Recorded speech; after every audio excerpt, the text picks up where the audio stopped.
Whilst the UK has been suffering severe lockdown measures because of the coronavirus pandemic, our next guest has remarkably managed to move his family to the other side of the world. Hi, I'm Ross Johnston. I'm a YouTuber about life down under. I emigrated from the UK to Brisbane with my wife and 2-year-old daughter in the middle of a global pandemic, and I can't wait to officially become a Britstralian. Okay, Ross, so you've had more than 30,000 views on your YouTube video about moving to Australia in the middle of a pandemic. But apparently you didn't know until, about an hour before you boarded the plane in England, whether you'd even be able to fly? So originally, before coronavirus happened, I was going to fly out in the March time, and I was going to fly ahead of my wife and my daughter. And I was going to, try and find a job, try and set a house up, basically sort all of the living situation out. And then they were going to fly. We were going to book flights for them to fly in sort of the June or the July. But then coronavirus happened. After coronavirus kind of settled a little bit, and we knew that because we have permanent residency, the borders were still open for us. In the sort of June, we decided, okay, let's book our flights now so that we can all go together instead. Because of the flight caps that were put in place, it got to the stage where we were getting bumped off lots and lots of flights. And my ticket with my daughter, ours was confirmed, but my wife's ticket wasn't confirmed. Wow. And I got to the stage where I said, well, if we're not going together, I'd rather just cancel everyone's flight. And if I can't get on, then I'd rather someone else who really needs to get the flight, I'd rather it go to someone else. But they said, sorry, sir, we can't cancel your ticket because your ticket is confirmed. I wouldn't know when my wife would be able to get across, let alone the additional costs of having to do double quarantine, because I'd have to do it with my daughter and then she'd have to do it on her own. And it kept going on by the sort of the weekend, because our flight originally was on a Monday, and it got to sort of Friday, Saturday. And I said, you know what's going to happen? We're going to have to turn up on Monday morning with our bags packed at Heathrow Airport. So we packed our bags on the Sunday. We were staying with my wife's father and stepmom, and we'd been staying there for about 2 months because we'd already sold or were selling, in the process of selling our house, and had moved out. The whole kind of family, or whoever was there anyway that could be with us during the COVID because of the lockdowns and stuff, was like, are you actually going to fly on Monday? And I said, well, I don't know. But when we turned up to the airport, I said to my father-in-law, do you mind just doing a circuit of Heathrow or going to the local Macca's and just getting a coffee? Because within 15 minutes, I'm going to have an answer and you might need to come and take us back. Went to the airport, explained it to the guy on the service desk, and he said, you're not the first person that this has happened to. I need to make some calls to Doha. I know who I need to speak to, and we'll find out whether we can get you authorised, because essentially it's up to the Australian government to decide whether they're going to allow an additional person on the flight. And at this stage, Heathrow was an absolute nightmare. Like, people were crying. Oh. It wasn't necessarily Australian people that were having issues with flights. I remember there was a guy, I think he was trying to fly into China, and his flight had been cancelled, and the guy was just sobbing next to me. And I'm just sat there on this bench thinking, oh, mate, I hope I'm not going to be you in about 5 minutes when I get my decision. And then he just waved me over and said, no, it's all sorted, you can go. Oh, and I was a bit shocked, and my wife was shocked. And I had to ring my father-in-law and say, oh, can you come back?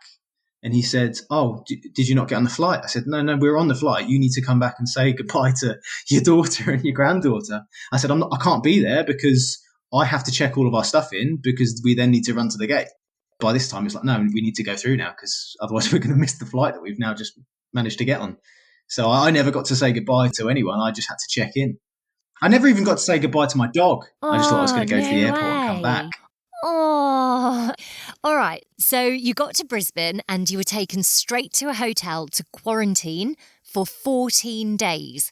What was that like? It wasn't actually that bad. We got really lucky with our room and the quality of the food. We stayed, they took us to the Marriott in Brisbane. And actually, when we think about the whole experience and how much would it have cost us for accommodation in Australia for the first couple of weeks that we would have had to have paid for anyway, we definitely wouldn't have been able to stay at the Marriott for the price that we ended up paying, because it's all governmental prices. That must have been tough keeping a 2-year-old entertained in a hotel room. How did you cope?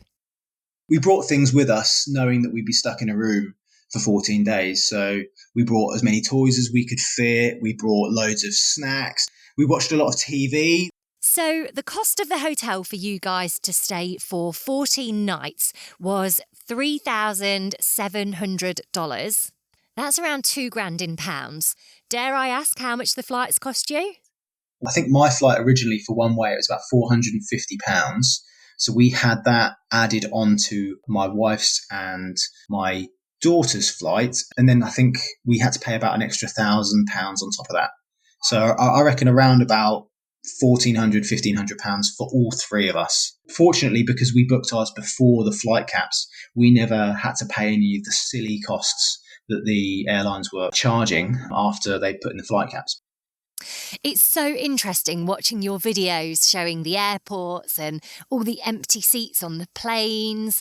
And it was so weird seeing Brisbane Airport so empty. There was no one there except for either people in the army or navy uniform. What was that for? With guns as well, and it's quite disconcerting. There's like 30 or 40 people get off this flight all in masks, all really, really tired, and there's guys in army uniform with guns at the other end, kind of ushering you onto buses. That is mad. So, what made you come to Australia, and why did you choose Brisbane?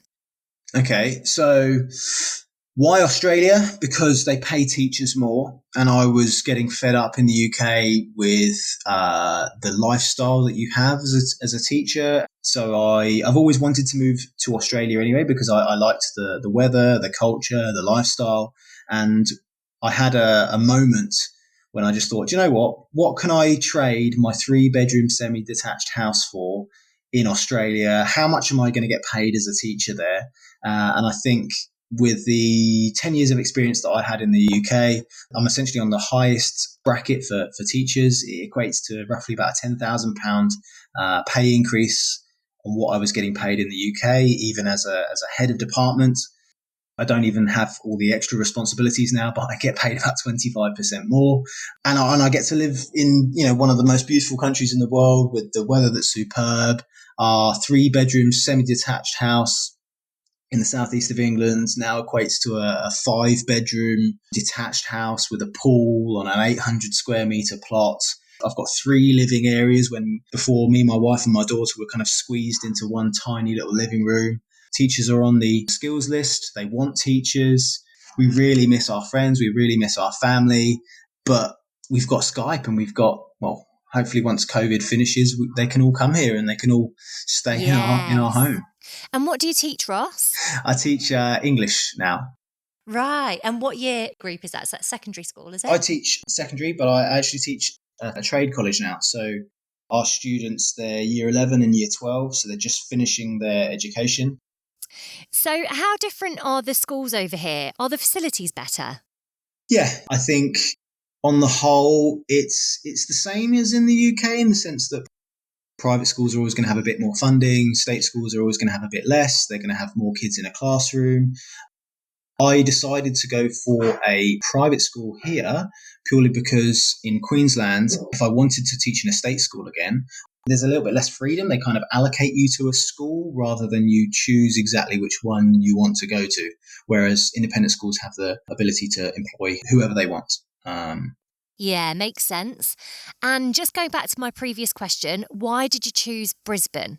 So when I had my little moment of what does my 3-bedroom semi-detached trade in for, I started with Sydney because my wife and I, we'd been to Australia before. We'd been to Sydney. We liked Sydney, but it just seemed that we couldn't afford anything above a 2-bedroom apartment.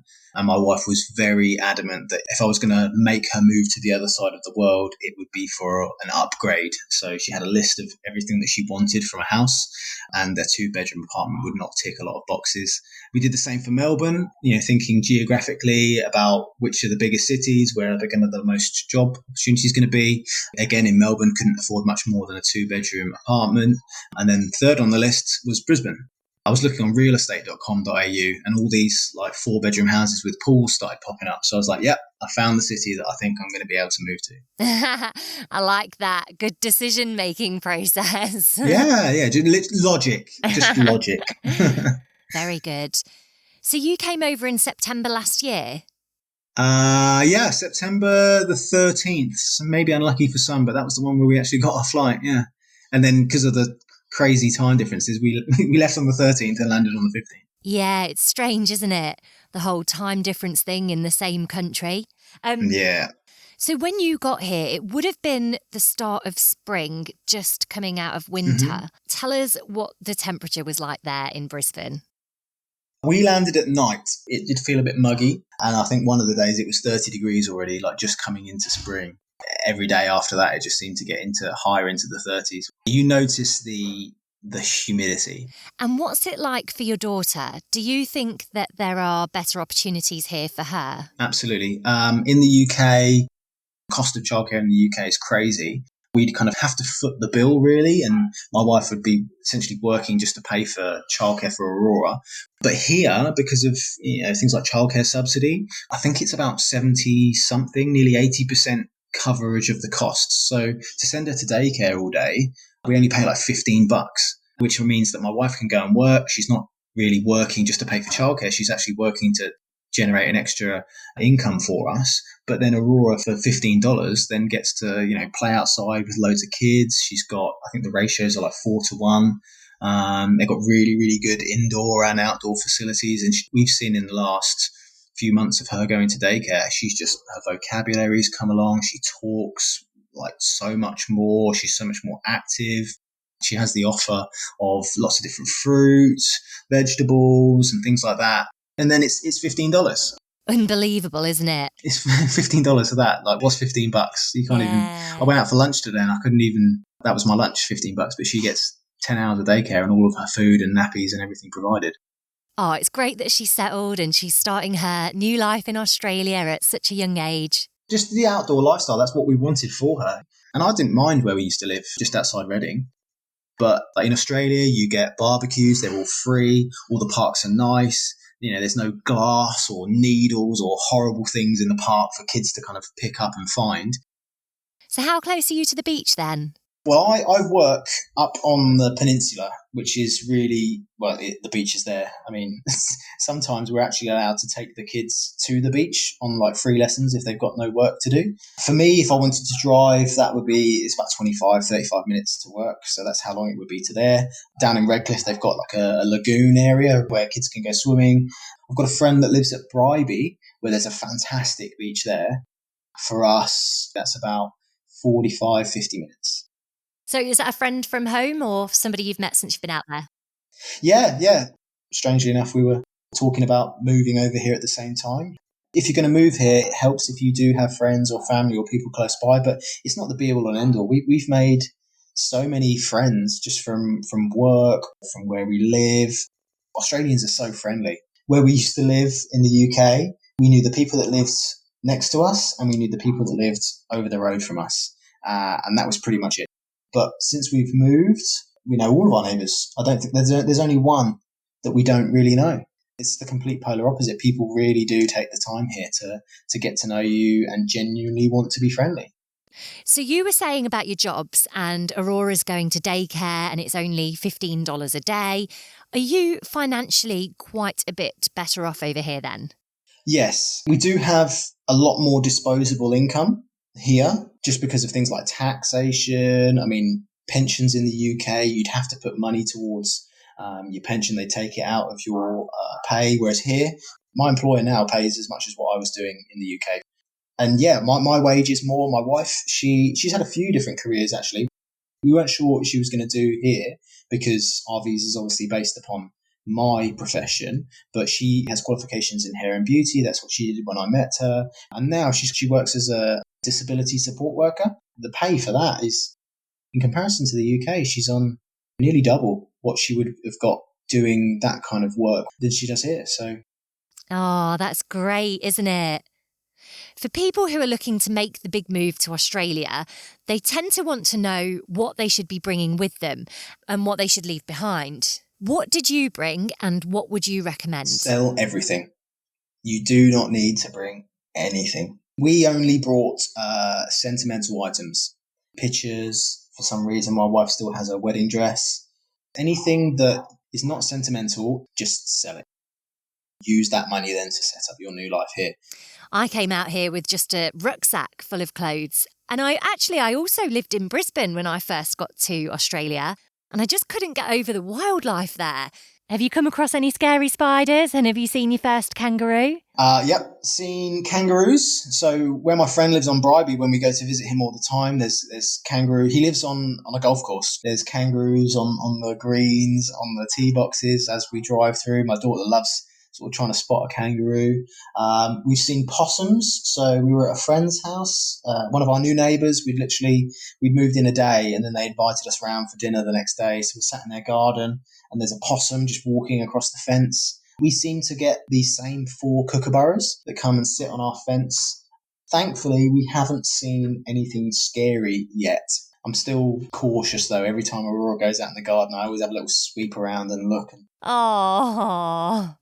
So the big question, do you think you'll stay in Australia forever? I'm really happy here. I'd like to think my wife is also really, really happy here.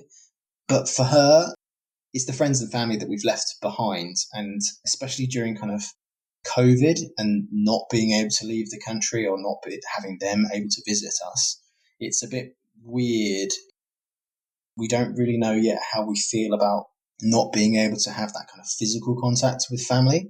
It's good with the technology that we have now. You know, we Skype them really, really regularly. It seems like sometimes we speak to them more than we did in the UK because we're now really, really far away. So it seems like we speak to them more. And did you have jobs lined up before you got here? No, nothing. We literally came over with a suitcase and I found my job whilst I was in quarantine. So that's one of the good things, I suppose, about quarantine is that you get a lot of free time to sit there and search through Seek and other job advert sites and try and find something. And I was really, really lucky and fortunate to find something. In the UK, if you want to get a new job in teaching, they want to interview you in person. They want to see you teach the kids and things like that. But here, it's not a thing. Like you don't have to teach a lesson. So being interviewed on Zoom, I think it was, in the toilet of our quarantine hotel because I couldn't find anywhere else that would be quiet enough. And what about a car and a house? Did you have all that sorted before you came over? No, we had nothing. Again, one of the reasons why I was going to move in the March time was that I was going to have to sort of sort all of that stuff out. I was going to have to find a house. I was going to have to find a car, essentially sort all our living situation out.